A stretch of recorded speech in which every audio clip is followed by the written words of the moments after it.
আসসালামু আলাইকুম। আপনারা কেমন আছেন? আলহামদুলিল্লাহ আমি ভালো আছি। রাফিজাস কিচেনে স্বাগতম। আপনাদের সাথে আমি একটা রেসিপি শেয়ার করব, গরুর মাংসের কালা ভুনা। প্যাকেটের মশলা দিয়ে অসম্ভব মজা এবং লোভনীয় একটা রেসিপি। আপনারা ভালো লাগলে বাসায় ট্রাই করবেন। এই তো শুরু করে দিলাম। 2 কেজি গরুর মাংসের মধ্যে আমি 1 প্যাকেট মশলা দিয়ে দিলাম। তারপরে আমি 1 চা চামচ আদা বাটা, 1 চা চামচ রসুন বাটা, 1 চা চামচ লবণ, 1 চা চামচ মরিচ, 1 চা চামচ হলুদ, 1 চা চামচ ধনিয়া, 1 চা চামচ জিরা, সাদা গোলমরিচ, কালো গোলমরিচ, এলাচ, দারচিনি, লবঙ্গ, তেজপাতা, হাফ কাপ তেল দিয়ে দিলাম। সরিষার তেল দিলে তরকারির টেস্ট অনেক ভালো হয়। আর আপনারা চেষ্টা করবেন পুরো রান্নাটাই যাতে সরিষার তেল দিয়ে করতে পারেন। আমি হাতে মাংসের এবং মশলা একসাথে মিশিয়ে নিচ্ছি। আপনারা হাতে মাখিয়ে তরকারিটা রান্না করলে অনেক টেস্ট হয়।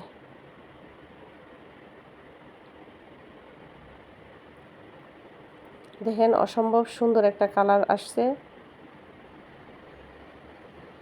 আপনারা চেষ্টা করবেন 10 থেকে 15 মিনিট এভাবে হাতে মাখিয়ে নেওয়ার জন্য।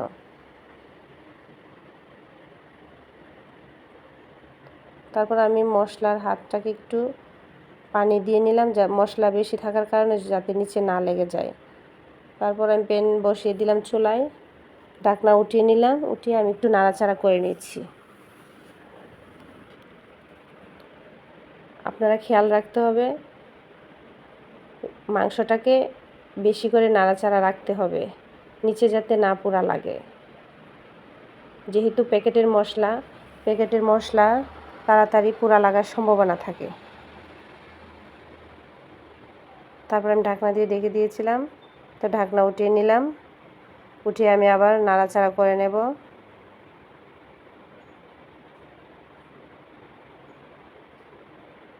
এই কালা ভুনাটা রুটি, পরোটা, খিচুড়ি, পোলাও, সাদা ভাত সব কিছুর সাথে ভালো লাগে। তারপর আমি পেঁয়াজ কুচি দিয়ে দিলাম আর পেঁয়াজ বেরেস্তা দিয়ে দিলাম। আমি সরিষার তেলে ভেজে নেওয়া পেঁয়াজের বেরেস্তা দিয়ে দিলাম। দিয়ে আমি মাংস আর বেরেস্তা, পেঁয়াজ এগুলো একটু নাড়াচাড়া করে মিশিয়ে নিচ্ছি। তারপর ঢাকনা দিয়ে ঢেকে দেব। এই তো দেখেন অসম্ভব একটা সুন্দর কালার এখনই হয়ে এসেছে। তারপর আমি নাড়াচাড়া করে নিচ্ছি, কিন্তু মাংসটা পুরোপুরি সিদ্ধ হয় নাই। সেজন্য আমি ফুটন্ত গরম পানি দিয়ে দেব। প্রায় 2 থেকে 2.5 কাপের মতো আমি ফুটন্ত গরম পানি দিয়ে দিলাম। তারপরে আবার নাড়াচাড়া করে নিচ্ছি। মশলা, পানি, মাংস যাতে একটা মিক্স হয়। তারপর ঢাকনা দিয়ে ঢেকে দেব মিডিয়াম আঁচে, ফুল আঁচ দেওয়া যাবে না। তারপর ঢাকনা তুলে নিলাম। ঢাকনা তুলে আমি আবার নাড়াচাড়া করে নিচ্ছি।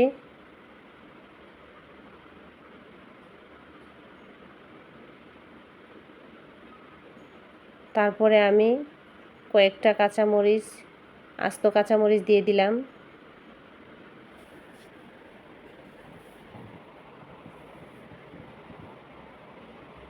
তারপর ঢাকনা দিয়ে ঢেকে দেব। এত ঢাকনা উঠিয়ে নিলাম, উঠিয়ে আবার আমি নাড়াচাড়া করে নিচ্ছি। কালা ভুনার রেসিপিটাই পুরোপুরি নাড়াচাড়ার মধ্যে রাখতে হবে। আমি 20 মিনিটের মতো ঢাকনা উঠিয়ে রেখেছিলাম এবং নাড়াচাড়া করে এই যে আমার তরকারি হয়ে এসেছে। অনেক সুন্দর কালার হয়েছে, অনেক লোভনীয়। আপনারা বাসায় ট্রাই করবেন।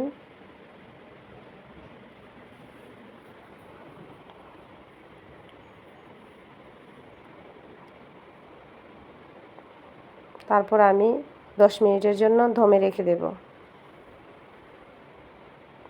দমে রাখার পর আমার তরকারিটা এরকম হয়েছে। অসম্ভব লোভনীয় একটা রেসিপি। ভালো লাগলে কমেন্ট এবং শেয়ার করবেন। ভিডিওটা দেখার জন্য ধন্যবাদ সবাইকে। ভালো এবং সুস্থ থাকবেন। আল্লাহ হাফেজ।